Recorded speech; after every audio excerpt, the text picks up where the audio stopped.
You've brought shame to a department that was created after 9/11 in a time of unity to protect our people.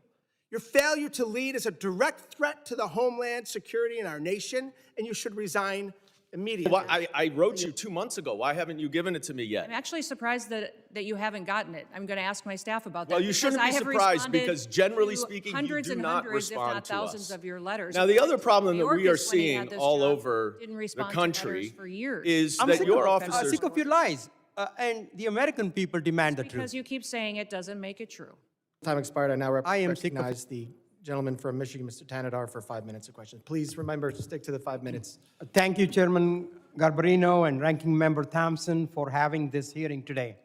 I know the American people have been demanding answers from this administration on their unlawful actions, so I hope we are able to get some useful answers from our witnesses today. Secretary Noem, this past May, I asked you during a congressional hearing if it was the policy of DHS to follow orders issued by federal courts. You said on the record, and I'm quoting here, "We are following all federal orders." End of my quote, end of your quote. Secretary Noem, you lied to me under oath that day. You lied to the American people, and you have betrayed the trust placed upon you in your role as Secretary of Homeland Security.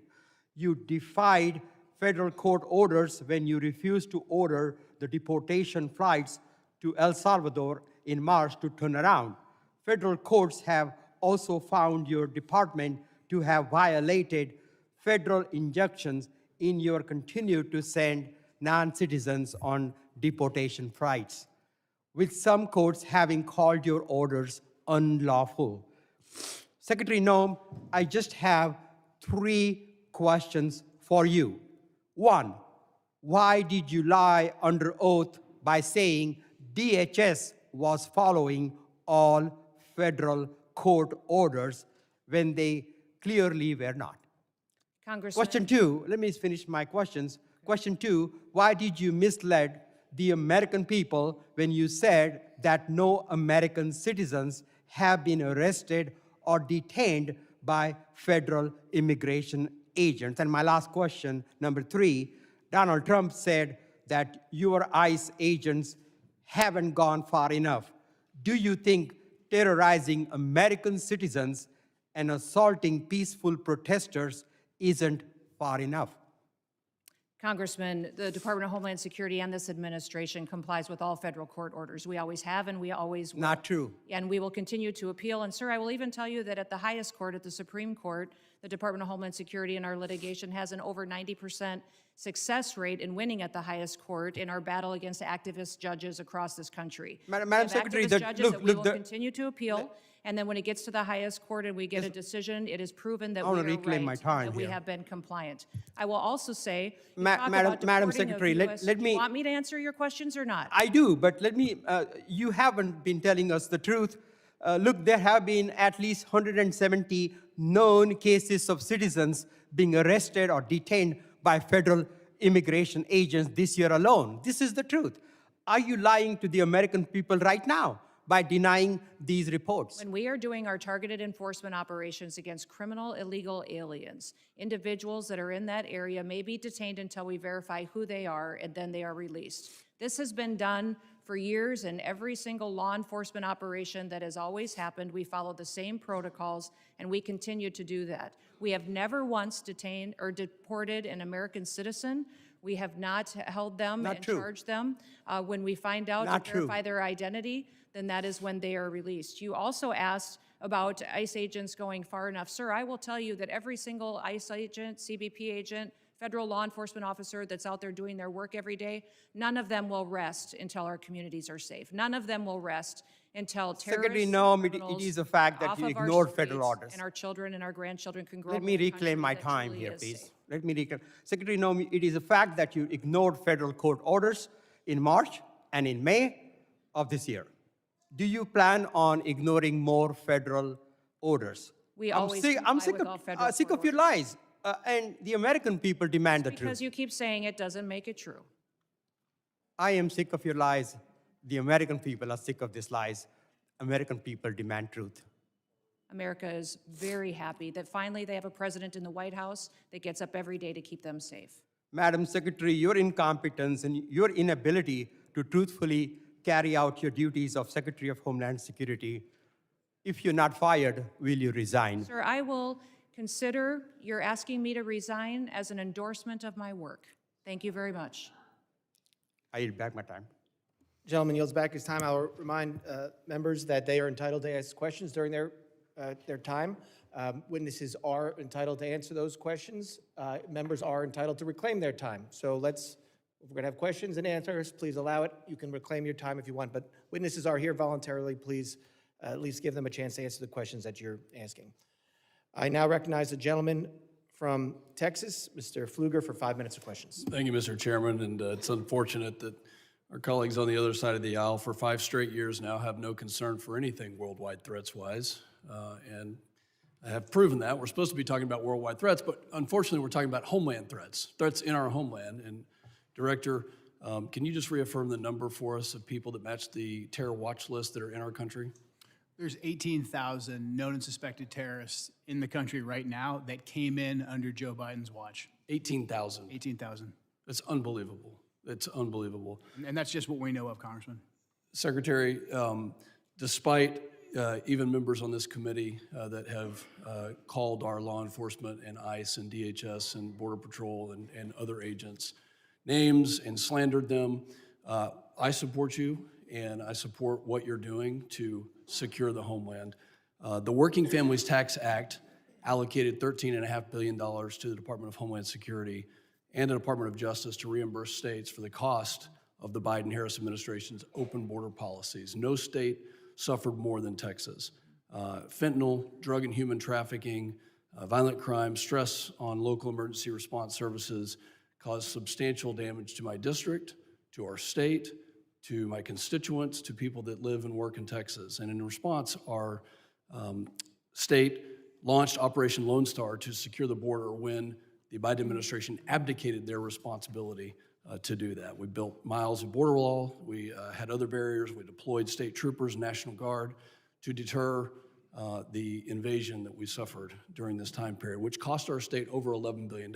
And so as part of this Working Families Tax Act, we allocated $13.5 billion to reimburse those states. Last month, along with our senators, I led the Republican Texas delegation in sending a letter to you and Attorney General Bondi highlighting this and requesting that the state of Texas be fully reimbursed. And I wanted to get a status on that reimbursement today. Yes, thank you. And we still to this day remain incredibly grateful to the state of Texas for their leadership during that time. That was challenging times, devastating times for what we saw happening down there. And Texas stepped up in a way that was absolutely incredible. So yes, those dollars are being formulated and allocated. If you remember, many states deployed their National Guard down there. I was governor of South Dakota at that time, and my National Guard was deployed down there as well. So reconciling the costs for every single state and looking at that allocation, we're making sure we're doing due diligence to make sure that it's appropriated correctly. And just to be clear, I want to make sure that that money does come in the form of the reimbursement to Texas. That's what we're working with the White House on doing, sir. Okay. Yeah. When it comes to what Director Kent talked about, these 18,000 people, can you give us an idea of who these people are, what type of threat they pose to us? We saw it wasn't some accident. This was an assassination and a murder. It was not an accident, despite my colleagues saying that it was an accident. It was a murder and an assassination of a National Guard hero. So what other types of threats are you tracking and preventing from happening?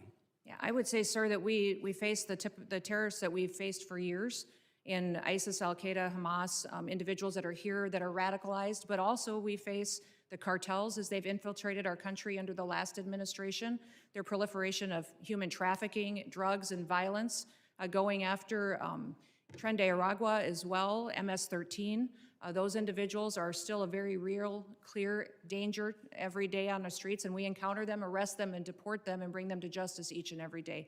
Beyond that, sir, you even have gangs in cities that are localized that are terrorist organizations. The Latin Kings in Chicago are absolutely terrorists to their communities, and we work every day to make sure that we're protecting those communities. So I could not prioritize one over another because they're all killers. They're all killers, and they all are destroying families each and every day. For both you and Director Kent, do terrorist organizations around the world, such as ISIS, Al-Qaeda, and others, still have an intent to attack America, to attack our homeland, to utilize Absolutely. every method? Absolutely. Our intelligence and our information that we deal with every single day is addressing those threats on our streets here in the United States.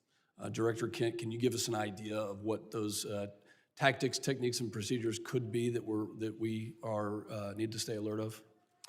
Honestly, the attacks of October 7th, the decentralized and just barbaric nature of that is the new terrorist playbook. They're not looking necessarily for a spectacular attack like we had on 9/11, but targets of opportunity like we tragically saw with the terrorist attack in Washington, D.C., these smaller cells or even individual operatives taking action, that's what has us very concerned, combined with just the sheer volume. My time has expired. Secretary, thank you for your commitment to reimburse taxes. I yield back. Gentleman's time's expired. I now recognize the gentleman from Rhode Island, Mr. Magaziner, for 5 minutes of questions. Madam Secretary, how many United States military veterans have you deported? Sir, we have not deported U.S. citizens or military veterans. I don't believe you served in the military. I haven't either, but I think you and I can agree that as Americans, we owe everything to those who have served our country in uniform, particularly those who have served in combat. Do you agree with that? Sir, I believe that people that are in this United States that are citizens have legal status here. Those Madam that don't Secretary, should we not are be here. joined on Zoom by a gentleman named Sejun Park. He is a United States Army combat veteran who was shot twice while serving our country in Panama in 1989. Like many veterans, he struggled with PTSD and substance abuse after his service. He was arrested in the 1990s for some minor drug offenses, nothing serious. He never hurt anyone besides himself, and he's been clean and sober for 14 years. He is a combat veteran, a Purple Heart recipient. He has sacrificed more for this country than most people ever have. Earlier this year, you deported him to Korea, a country he hasn't lived in since he was 7 years old. Will you join me in thanking Mr. Park for his service to our country? Sir, I'm grateful for every single person that has served our country and follows And our laws. can you please and tell knows Mr. that our Park laws why are you important deported and him? every one of them needs to be enforced. But you understand that many veterans struggle with PTSD, many veterans struggle with substance abuse challenges.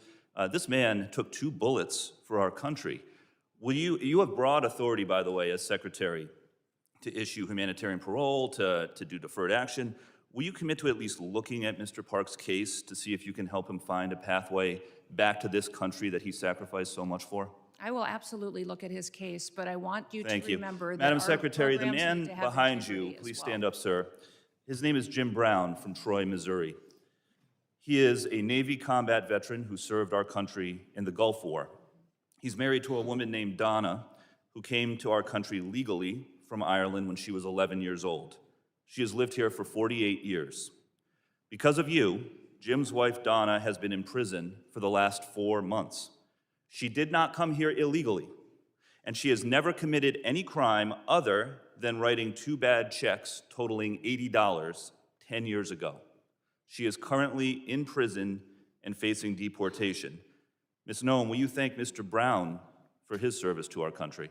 Thank you, Mr. Brown, for your service to our country. Now, what possible explanation can there be for locking up his wife for 4 months when she has committed no crime other than writing a couple of bad checks for $80?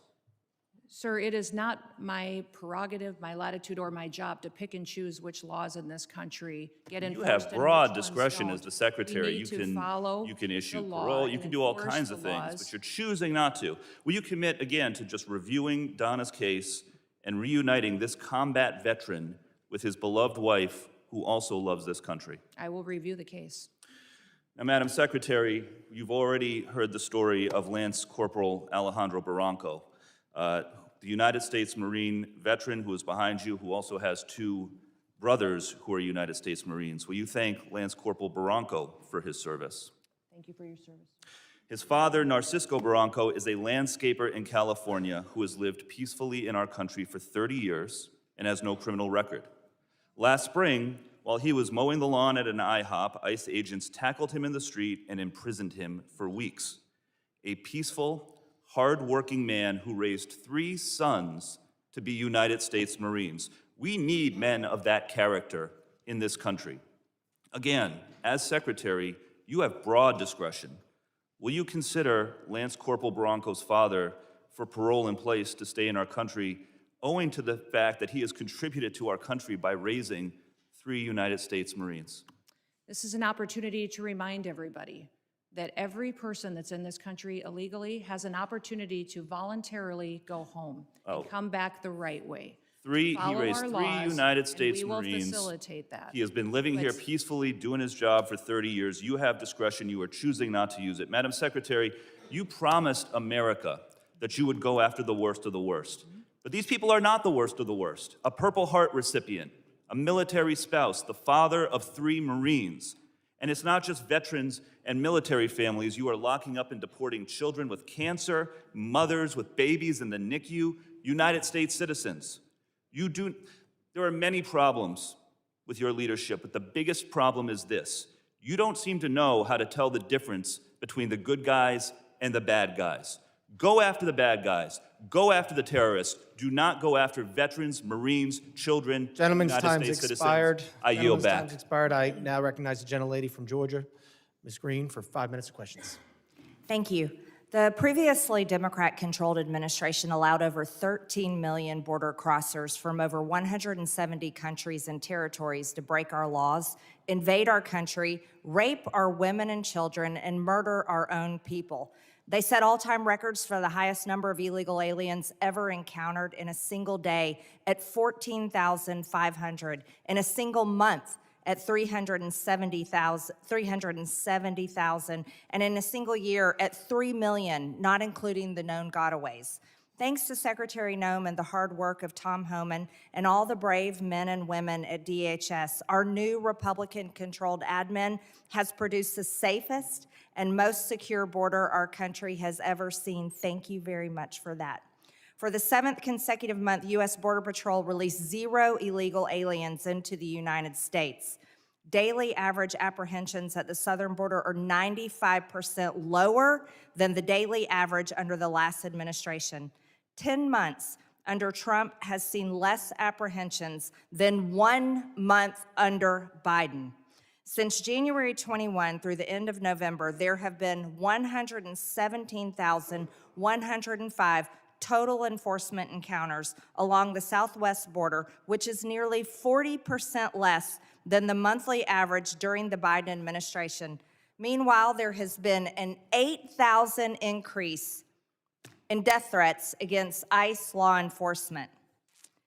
Secretary Noem, back in July, the department put out a press release titled "Worst of the Worst." Criminal proceedings begin in a case of transgender illegal alien accused of rape, child rape, not just rape, child rape of a 14-year-old boy in a sanctuary New York City bathroom. I wanted to highlight this case because it encapsulates so many different violent policies of Democrats. This is an increase in trans violence with their embrace of gender ideology, an egregious catch and release policy implemented under the last 4 years, and sanctuary cities that harbor criminal illegal alien monsters that have raped and murdered many Americans. Can you discuss further what you're facing in these sanctuary cities and the illegal alien monsters that have been released into American communities under the Biden administration? Yeah, unfortunately, Congresswoman, we arrest individuals like that every day because they're so prevalent on our streets, because of what happened under the Biden administration. Every day, we're able to go out and encounter and bring to justice individuals who are raping our children, murdering our mothers, our grandmothers, our families are devastated by them. And I'm shocked at the Democrats' constant defense of these individual criminals over the American citizen that is out there just trying to live their lives, put food on the table, and live the American dream. And what we do at the Department of Homeland Security by making sure that we're out enforcing the law every day is making sure that those families get a chance to do that. So I'm so grateful for them. The 8,000% increase in death threats is real. These ICE agents and CBP officers that are out on our streets doing God's work live in these communities. They live there. These are their families and their neighbors that they're protecting, and they get up every day and do that job because they believe in their mission.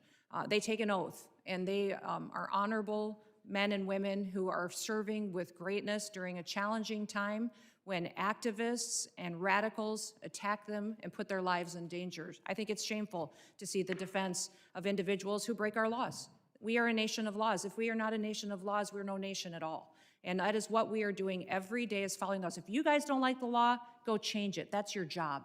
You don't complain. I was raised by a dad who said we don't complain about things. We fix them. Well, go fix them. If you don't like the law, quit bellyaching, quit hitting and attacking our ICE officers, quit going out and protesting and screaming vile things at them, quit calling them names. We wouldn't let our children do that. Go do something that actually matters by having an honest debate and changing the law. That's your jobs. You all should be fired, in my viewpoint. I agree. Thank you so much for that, Secretary Noem. Back in 2021, I was one of only 16 members who voted against the Allies Act of 2021, which increased the number of special immigrant visas for Afghan nationals and loosened vetting requirements for eligibility. This brought in over 76,000 Afghans. Director Kent, what actions are being taken to identify and remove any of the 100,000 Afghan nationals admitted under the Biden admin who may have ties to terrorism, like the one who shot 2 National Guard members, tragically killing Sarah Beckstrom here in Washington, D.C.? I'm sorry, gentlelady's time has expired, but Can he just answer no, we're quickly? keeping everything quick to the 5 minutes. I'm sorry, but gentleman from New York is now recognized, Mr. Goldman, for 5 minutes. Secretary Noem, let's talk about the law. Do you agree that asylum is a lawful pathway to immigrate to this country? Yes or no? There's an asylum program, yes, in place. All right. So It wasn't immigrants used under then the with Biden ongoing asylum applications are legally in this country, correct? Excuse me, I'm sorry. Your question was? Immigrants with ongoing asylum applications are legally in this country. There are individuals in this country that have applications that And they are legally here because it's a lawful pathway, right? it's a lawful pathway. Okay, so And I if will- your department then deports anyone with an ongoing asylum application, you are violating the law, correct? Joe Biden left us with. I'm not asking about Joe Biden. I'm asking you a 1.5 specific million question. cases If your backlogged department asylum deports anyone Facts, with an the program- ongoing asylum application, The you program are was violating the greatly law. Is that violated. correct? It was greatly violated when they allowed I'm 1.5 asking million you. people to come I'm in and asking you. granted asylum applications. Why are you filibustering? Why by can't you ignoring answer the laws. question? It's a Because, simple Joe, question. Your president. If your department and your secretary deports did not anyone follow the law, with an which those ongoing applications asylum were followed. application, you are violating the law. Isn't that correct? The asylum program was Okay. broken under the last. Mr. Chairman, I'll reclaim my time. She's not answering the question. But the obvious answer is that, yes, if you follow a lawful pathway, asylum is a lawful pathway. If you have an open asylum case, you are here lawfully. But the problem that we are seeing around the country is that you are not following the law. Don't tell us to change the law. If you don't like the asylum system, you change the asylum law. Bring it to us. We'll work with you. I think it needs to be changed. But you can't just decide that you're not going to follow the law, and asylum is a law, and deport people who have ongoing applications. Unfortunately, that is exactly what's happening. It's happening across the street from my office right in New York City. Numerous, thousands of people who have come to court appearances, have left them with open asylum applications, have been arrested. And then they've been shipped off and many deported. In September, one applicant was ripped away from his wife and small children after such a court appearance. And then this happened to his wife. Please play the video. No, it's not. It's not this one. All right, it's not this video. Here it is.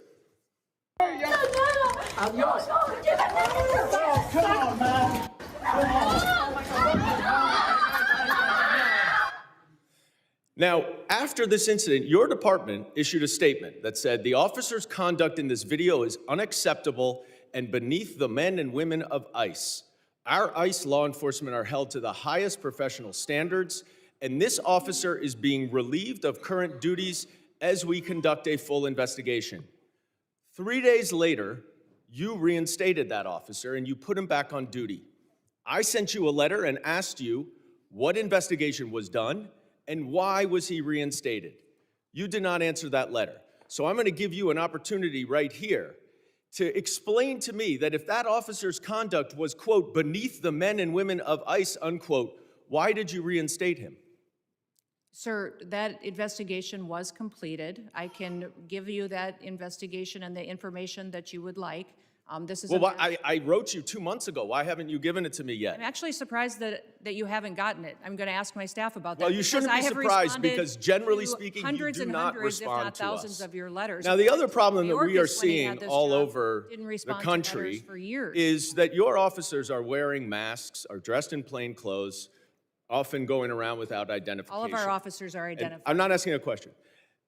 I introduced the No Secret Police Act to stop this. And we now have 113 co-sponsors so that they will not be masked and that they will identify themselves. Now, you say all of them are identifying themselves.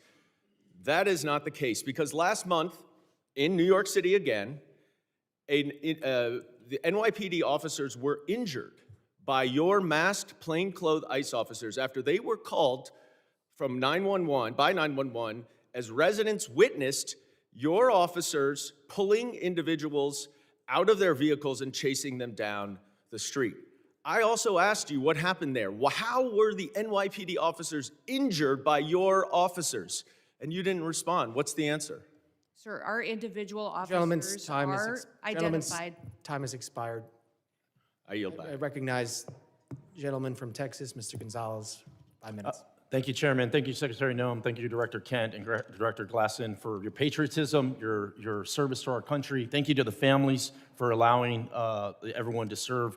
We're grateful for that. Democrats like to show clip after clip. I represent a district that's half of the southern border. Our lives were turned upside down under Joe Biden, and now we have our lives back due to President Trump and due to the policies that y'all are executing. So thank you.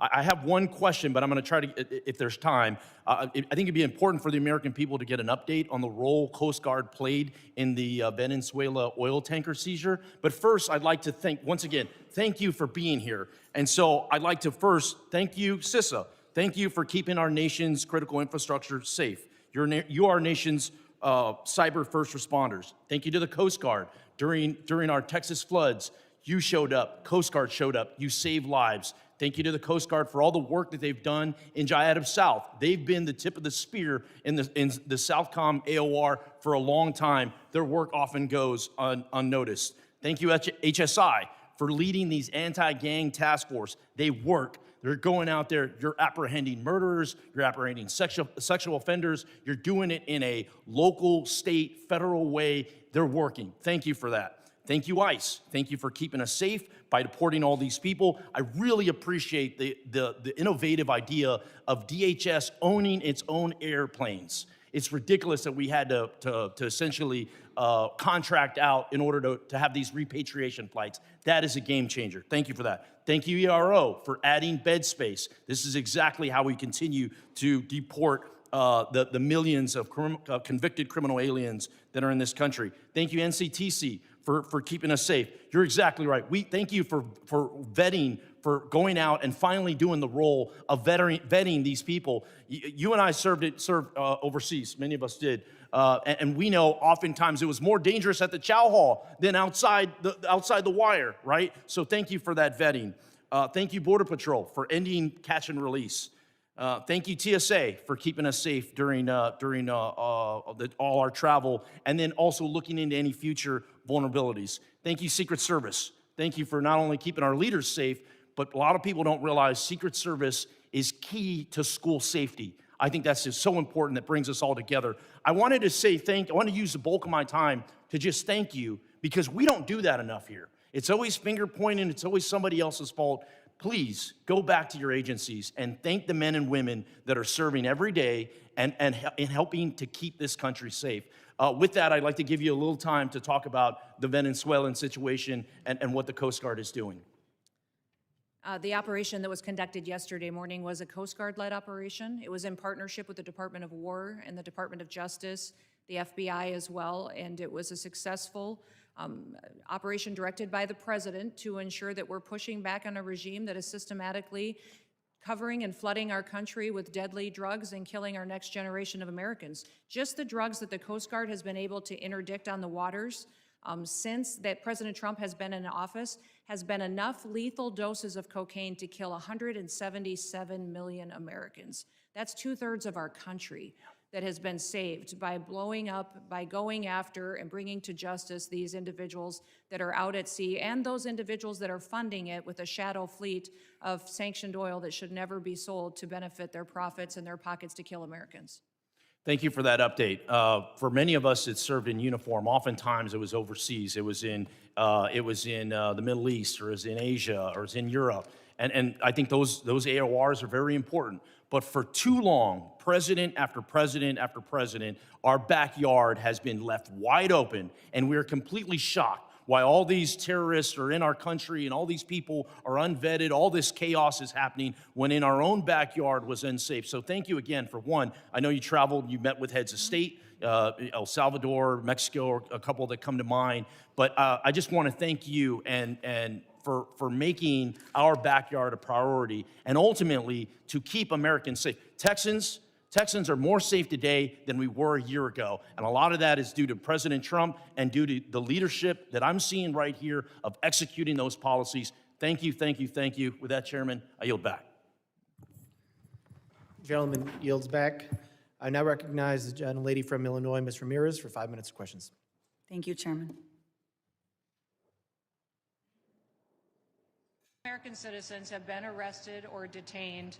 We focus on those that are here illegally. Secretary Noem, you lie and you lied to the American people. I will be including into the record an article by ProPublica from October 16, 2025, entitled, "We found that more than 170 U.S. citizens have been held by immigration agents. They've been kicked." There's nothing smiling about U.S. citizens. I'm sorry, ProPublica is that's such a very tabloid. inappropriate. Let me continue. They've been kicked, dragged, and detained for days. The next one. The Trump administration has specifically targeted the worst of the worst. The individuals that we are going after are those that are violent criminals, those that are breaking our laws. Secretary Noem, again, you lied to the American people. I will be including into the record an article by the NBC News from December 7, 2025, entitled, "ICE has arrested nearly 75,000 people with no criminal records, data shows."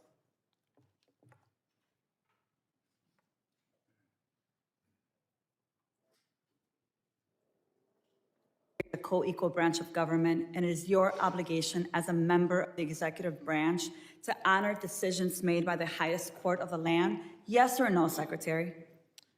We are Yes. abiding by all federal judges' orders, absolutely. The Justice Department said that when the administration was ordered back in March to stop sending detained migrants to a mega prison in El Salvador, you personally made the final call to continue the flights anyway. Is that correct? And the decisions that are made on deportations, where flights go and when they go, are my decision at the Department of Homeland Security. And we'll continue to do the right thing, continue to work and protect Americans, no matter what radical judge comes out and tries to stop us. We'll do. You lied on the record, and you lied to members of this committee. You violated court orders by not turning around deportation flights bound for El Salvador, where we know that hundreds of people under your leadership have reported that they were raped, they were beaten, and they nearly died.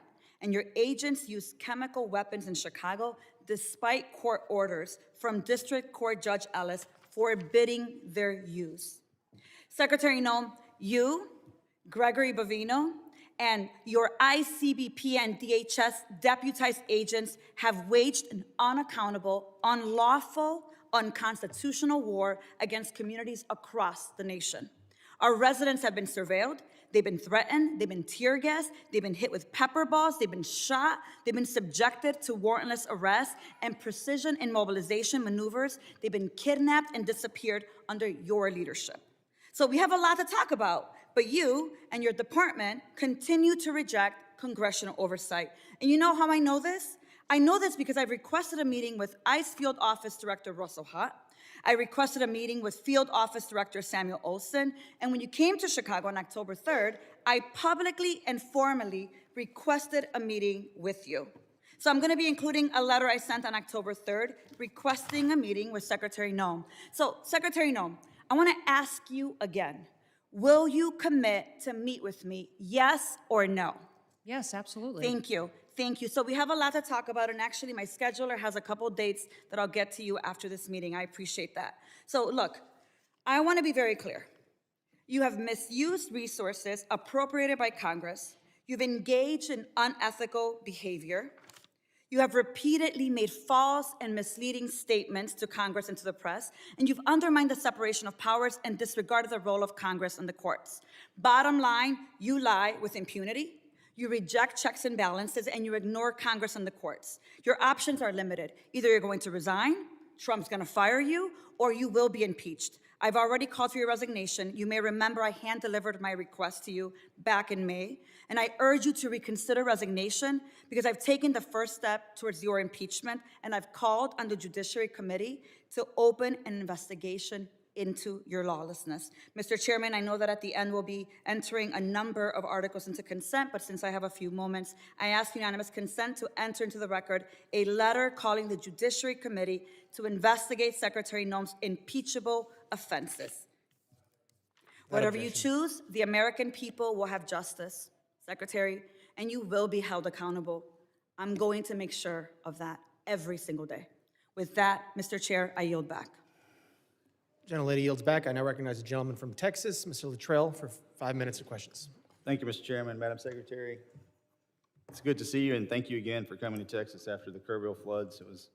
Your team was amazing. Their interaction with the leadership in our state, up and down the chain of command, was outstanding. Not something I read about, I saw it. So I'm speaking from the truth. So let's talk about worldwide threats, if you don't mind. This may go back and forth to Mr. Glasheen and Mr. Kent. My questions, first and foremost, is the nefarious actors globally, they're kind of everywhere. And as we try to protect the motherland, in the cyberspace, air, sea, and land, something that's come to my attention in the committee hearing we had earlier, undersea cabling. And I don't know if you're a subject matter expert on this. I really wasn't until this hearing. But a large amount of our information flows under the water, something that most people aren't aware of, but I can assure you that the bad actors globally probably are. Now, it's multi-jurisdictional from what I understand. It's the Department of Justice, it's Department of War, and then it's Department of Homeland Security. And they kind of juggle these, kind of juggle the effort. Can you give me some insight on the protection mechanism that Homeland Security has for our undersea cabling? And I consider this a very viable threat specifically for information flow, considering everything that goes back and forth across the water. Can you give me a kind of a high-level briefing considering the atmosphere of what we're looking at? Yes, I can, and I'll try to leave some time for the other individuals too, but the Department of Homeland Security has 23 different components. Several of them have some responsibility for surveillance and monitoring of those cables and the information that flows through them. So CISA is our cybersecurity agency, which looks for bad actors, hunts down those bad actors, and then hardens our systems. So where we see a weakness or a vulnerability, they help us do that with the interactions we have with private companies, their communications, or other countries. But then we also have our Coast Guard out on the waters each and every day, which help us with surveillance activities to see if there's nefarious actors that would be out there jeopardizing those systems. We have INA, which is our intelligence and analysis. They are the ones that are helping us with our covert operations. They're the ones who are coordinating with our intelligence agencies on what we see as hacking attempts or enemies that would try to endanger those cables or cut them, damage them, so that they couldn't be utilized to keep our critical infrastructure going. FEMA is the agency that's responsible for, on our worst day, if we needed something or someone to run the government, if there was an attack in this country, FEMA is the agency that would do that and maintains the resources to making sure that we have an operating government in an emergency disaster situation. I know there's redundancy on the cabling system, and there's over, from what I understand, there's over 1 million miles of cable underwater. I want to make sure that we have enough protection in place so the ripple effect is not catastrophic to the country. Mr. Kent, you got something to add there? I was going to shift over to Mr. Glasheen. In terms of undersea cabling, no, I do not. Okay. Mr. Glasheen, I have a question for you. So as far as trafficking, human trafficking, drug trafficking, this always hurts me to say this, but Houston, Texas is in my district, and it is the worst city in the country for sex trafficking in the country. I just cannot believe that. What is the FBI doing amongst other agencies? You just happen to be sitting here in front of me. And Madam Secretary, you can probably jump in on this too. Enough's enough. I understand the complexities of the World Wide Web and how these bastards are doing this, and we can't seem to grab a hold of them. What's the answer? Our HSI investigators specialize in child trafficking and human trafficking. They get up every single day and hunt down those individuals that victimize our children and partner with nonprofits and other agencies with the FBI to do that. Yes, it's shocking to me that Houston is one of the hotbeds as well. We need to take a better look at this because we're losing. I mean, we're losing so bad, I don't even know how to define it. And this has been happening. I said this exact same thing to Mr. Mayorkas, and if I was here before that, I'd say the same thing again. It's just, we have not figured it out. Mr. Glasheen, you got anything for that? Yeah, I would tell you, it's been a priority with this director. And, you know, so far this year, compared to last year, we have 300 plus human traffickers arrested, up 15%. I'm sorry, sir. Mr. Chairman, I yield back. I appreciate that, and I'll catch you after class. If one of the following witnesses wants to give him some time to answer that very important question, they can do that. Gentleman yields back. I now recognize the gentleman from New York, Mr. Kennedy, for 5 minutes. Thank you, Mr. Chairman. Secretary Noem, with about a year as DHS Secretary under your belt, there's no shortage of criticisms for me to choose from today. You've deported American citizens, bringing a level of inhumanity to this nation's immigration laws that I haven't seen in my lifetime.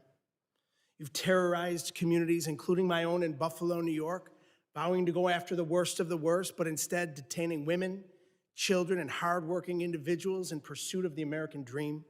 You've botched a response to one of the most devastating floods we've seen, an extreme weather event along the Guadalupe River that took more than 130 innocent lives, including more than 35 children. Central Texas waited days for your agency to respond because of the reckless policies you've implemented. Your FEMA lead was missing in action, completely unreachable, as were FEMA's call lines, with 84% of calls unanswered on July 7th, 3 days after the floods. FEMA personnel, despite your slashing of their ranks, who were ready and willing to help, waited days to spring into action because of your policies. Disasters do not wait for bureaucracy. Your abysmal performance goes beyond your woeful disaster response. You've also taken a sledgehammer to FEMA's recovery, preparedness, and mitigation missions. You canceled more than $4 billion in building resilient infrastructure and communities funds, a program that helps communities reduce their risk of natural disasters. You withheld millions in FEMA funds for emergency alerting infrastructure found to be in violation of the Impound Control Act.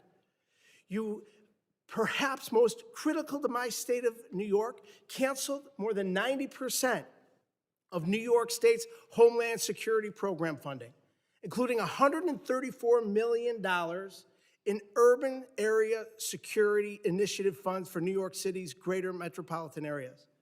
You have mismanaged these grants to the point where cities and states, including New York, are suing you to recover counterterrorism funding that's lawfully theirs and that Congress intended for them to receive. It's a tragedy that we're here today discussing these cuts to counterterrorism and security grant funds for a city that was the main site of the September 11th attacks, the entire reason your department was established in the first place. As the ranking member of the Subcommittee on Emergency Management, it's my responsibility to show the American public how you've systemically upended FEMA and emergency preparedness as we know it. So I have a couple of questions. Simple yes or no answer will suffice.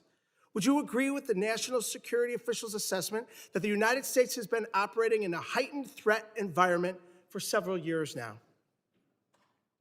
Yes. Yes or no? Would you say New York City is susceptible to these kinds of security threats? Yes, and that's why they should spend So with New the York City $440 being the million number they one had in terrorist reserves target in the that nation, the federal government gave them with to New use York to City secure being their the number city, one, I which reclaim they my did time, not with New York spend. City being the They number did not one spend the security hundreds of threat in millions this of dollars nation, they had it's to secure their unconscionable city that you and would cut release criminals on the street each and every day. $134 million in urban area security initiative funding for the city of New York.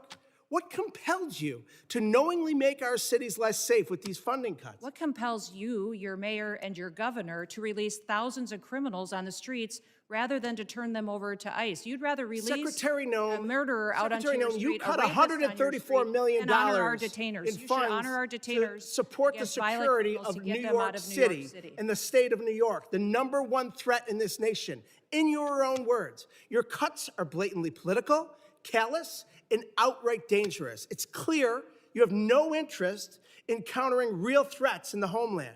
While high-risk cities and disaster zones wait for help, you've devoted the past 11 months of violent raids, anti-police policies, and nonstop photo ops. You've brought shame to a department that was created after 9/11 in a time of unity to protect our people. Your failure to lead is a direct threat to the homeland security in our nation, and you should resign immediately. I yield back. Gentleman yields back. I now recognize the gentleman from Alabama, Mr. Strong, for 5 minutes of questions. Thank you, Mr. Chairman, ranking member, and members of this committee. I thank you, too, to our witnesses for being here today, for your work to protect the homeland in an increasingly complex threat environment. My question today focuses specifically on the evolving drone threat. Mr. Glasheen, the FBI's National Counter UAS Training Center at Redstone Arsenal is now the central hub for preparing federal, state, and local partners for drone threats at major events.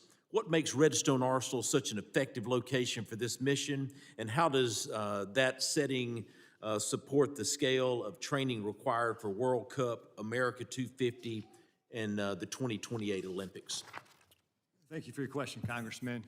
What makes Redstone a great partner for us is, one, the support that we have from Congress. Number two, the space we have there. The FBI has been in Huntsville for a long time. Huntsville also houses our Special Agent Bomb Technician Program, where we train bomb technicians, EOD professionals across the United States, and we model the counter UAS school off of that. So that proof of concept has been in place, and we're mirroring that process to train the counter UAS operators. Thank you. I was there for the inaugural graduation. I'm telling you, it was most impressive. I can assure you there's no other location in the country that offers the same mix of controlled airspace, testing ranges, partnered agencies, and mission infrastructure that the FBI has at Redstone Arsenal. Counter UAS has the ability in Huntsville to jam, block, drop, intercept, and do forensics. As demand for this specialized training grows, what investment should Congress prioritize to ensure long-term stability for this mission at Redstone?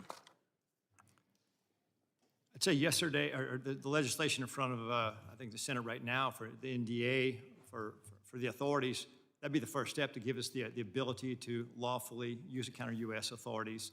I think additionally, is just like the computer technology, it evolves, with the months.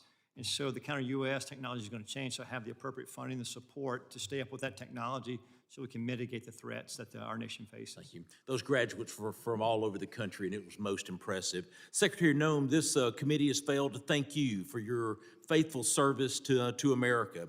The southern border is closed. Human smugglers, drug traffickers, and illegal aliens that invaded this country from more than 160 different countries are being returned to the country of their origin. Fentanyl poisonings are down more than 35%. Secretary Noem, thank you for your efforts to keep these drugs out of our country in an effort to save a generation of Americans. It's not a Republican issue. It's not a Democratic issue. It's an American issue. And I thank you. Secretary Noem, many of the most advanced counter unmanned aerial systems technologies are being tested and evaluated in North Alabama. How is DHS ensuring that those capabilities transition quickly into field use, particularly ahead of these major events? And what more can Congress do to accelerate the pipeline? No, we appreciate the authorities that are necessary for us to operate, and standing up a drone program and counter drone program is one of the top 3 priorities of the department this next year to meet the threats that we face every day. Every day, our Secret Service, our Coast Guard, our Border Patrol are seeing drones used against them. Criminals using them to surveil them, to find out law enforcement operations, and to leak them, and to put their lives in danger. So making sure that we have the ability to operate and to see far into the future and over our operations is important, but we also need the opportunity to take them down when necessary. We've seen the cartels using weaponized drones against each other. We know it's only a matter of time before we see that here on the Homeland. My job is to make sure that we're prepared and that we're equipped, and to advocate to you for the authorities that we need to make that happen. Thank you. With the new counter-UAS authorities expected to be enacted as part of the National Defense Authorization Act, the next challenge is execution. What concrete steps is DHS planning to take in the coming months to ensure that these new authorities are fully operational before the FIFA World Cup, the Olympics, and America 250? And I even want to take it even further. You start looking at college football, we've got to take it even further rather than they're all large gathering events. I actually had the Secretary of Security of the Southeastern Conference before Mr. Kennedy and my committee, and it was unbelievable. On any given weekend, 8 to 10 football stadiums with greater than 90,000 people there. We must defend the home front. And I'm sorry that my time has expired, but I thank you for being before this committee today. Gentleman yields. I now recognize the gentlelady from New Jersey, Ms. McIver, for 5 minutes of questions. Thank you, Mr. Chairman and Ranking Member, for holding this hearing today. The greatest threat to the homeland right now is a Department of Homeland Security that the American people no longer trust, a department actively undermined by its own secretary. This is on you, Secretary Noem. Today's hearing is supposed to be about worldwide threats, but Madam Secretary, under your watch, the threat is coming from inside the building. Because when DHS, the department charged with keeping Americans safe, is caught breaking the law, lying to the American public, systematically dismantling oversight, fueling bigotry, and targeting vulnerable communities, trust is broken. Let's start with the basics. How can we trust your department with you at the helm? The American people deserve an answer, even if you've spent the past year dodging accountability like it's your full-time job. We need to talk about oversight. Oversight is not optional. It is not a courtesy because you feel like it. It is not something you entertain only when it's politically convenient to you. Yet, time and time again, Secretary Noem, you have treated congressional oversight as an inconvenience at best, and at worst, something to be invaded, ignored, or denied altogether. Republicans on this committee may be willing to hand over their constitutional duty in order to kiss this administration's butt cheeks, but I am not. I will never. My district is not, and the American people sure aren't. While Republicans turned this hearing into a praise fest for your failed 10-year communities across America, including mine in New Jersey, are made less safe because DHS under your leadership has become unproductive and malicious. All of the thank you that we keep hearing from across the aisle, there's no thank you from me. And we see the truth that you're trying to hide. The truth is you are deeply unqualified for the post you hold. This is on full display in the way you treat the people in this body, myself included, who have been elected to serve our communities and keep them safe. Representative Grajava, Senator Padilla, myself and others whose character, integrity, and bodies were attacked by your department without evidence and without apology. Far beyond being disrespectful, you have shown a complete disregard for the oversight authority granted to us by law. You have repeatedly shown that you will target whoever you want, whenever you want, without accountability. Members of Congress, members of our communities, and even American citizens, as many of my colleagues have continued to point out today. Secretary Noem, that's not leadership. That's not democracy. And that is not how this works. Again, this is not just about you. Don't want you to think this is just a pick on you day. This is about the Trump administration that has turned DHS into a political weapon. So I'll ask you this. Is Trump embarrassed by your tenure, or is this exactly the kind of god-awful leadership he wants at DHS? Yes or no? Ma'am, we've already conducted more oversight visits. No, it's a yes or no. Yes or no. Okay, Secretary Noem, this is my time to talk, not your time to talk. I reclaim my time. I reclaim my time. I reclaim my time. Chair, I reclaim my time. Secretary Noem, DHS is breaking the law, hiding information from Congress and shutting out oversight. So let me ask you, how can the American people trust your department with you at the helm with this kind of behavior? The American people absolutely trust this department to keep them safe. And we are showing that every day by the support we get across the country, the amount of people that we're recruiting to all of our different agencies. Thank you, Secretary Noem. Do you agree that using DHS resources to target members of Congress is an abuse of power? Excuse me, would you say that You again? would have heard me if you stopped talking and listened to my questions. Do you agree that using DHS resources to target members of Congress is an abuse of power? We are not doing that. We are out there enforcing the law, doing our work, and we are allowing oversight. Of course, we're not going to get any more than the answers. With entire that, Joe Mr. Biden Chairman, I yield back. Gentlelady yields back. I now recognize the gentleman from Oklahoma, Mr. McKean, for 5 minutes of questions. It's no wonder that chaos has become the commonplace when rudeness is so on display. Look, it's both sides. We've created a lack of civility in this country, but we're perpetuating in this society what your administration is trying to correct, and that is returning back to the rule of law. What separates us from falling into chaos as a nation where poverty envelops us is when we return to order and a display of respect towards law enforcement, a display of respect to officials. Look, this custom, and you've been a member of Congress, of where we talk over people and we don't give secretaries a chance to respond, the height of self-importance that too many people try to employ in this building, not remembering we're all here as public servants to serve the people. We lift our hearts up far beyond our fellow countrymen. I'll tell you who says thank you.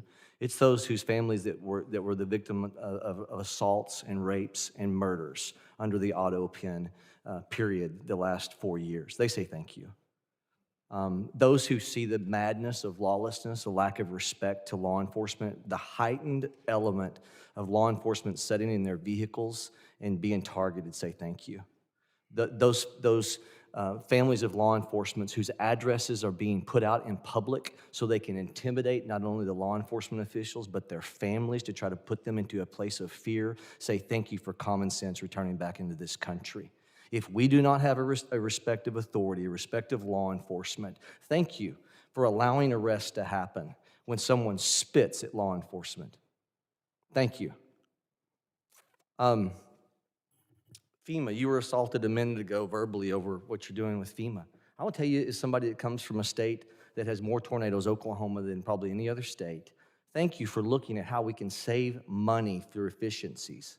Our state would love the opportunity of what this administration is talking about, of returning power and decision-making back to states. As I've said to you before, of a person who sat on a bulldozer watching the madness of trying to comply with EPA regs that have built their way into FEMA and people's homes destroyed, and as a state lawmaker pushing timber around on a dozer trying to comply and get taking the time off from time of exercise as a lawmaker trying to help people, and I saw the craziness of federal regulations. Thank you for looking and not taking your foot off the gas of trying to put more money back into national security from the waste that has happened through endless regs.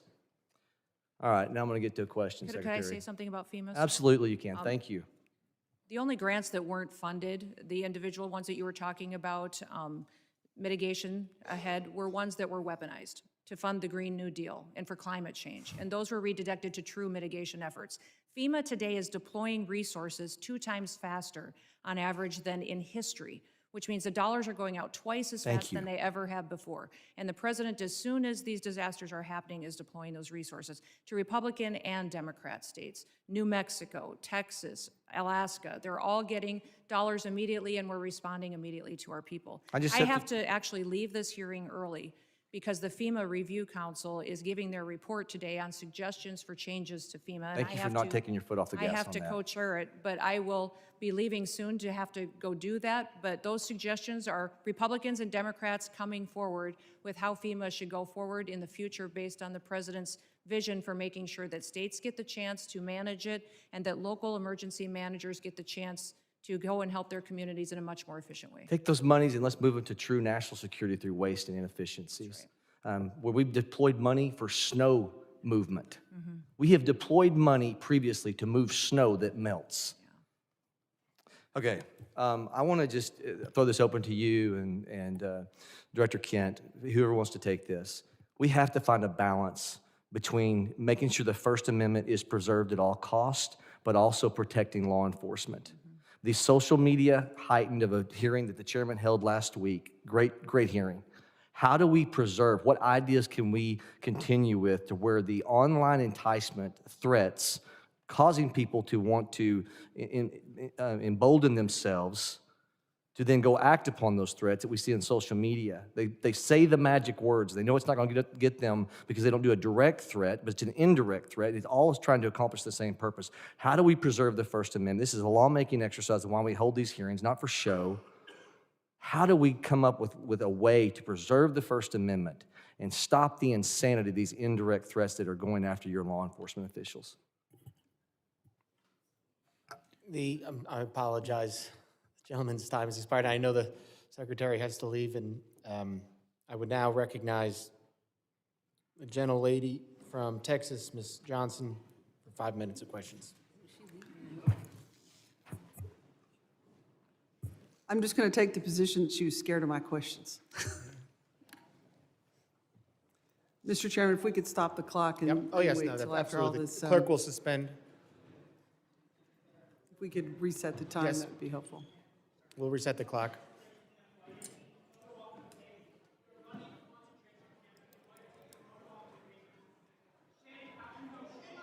Gentlelady prepared? Well, this-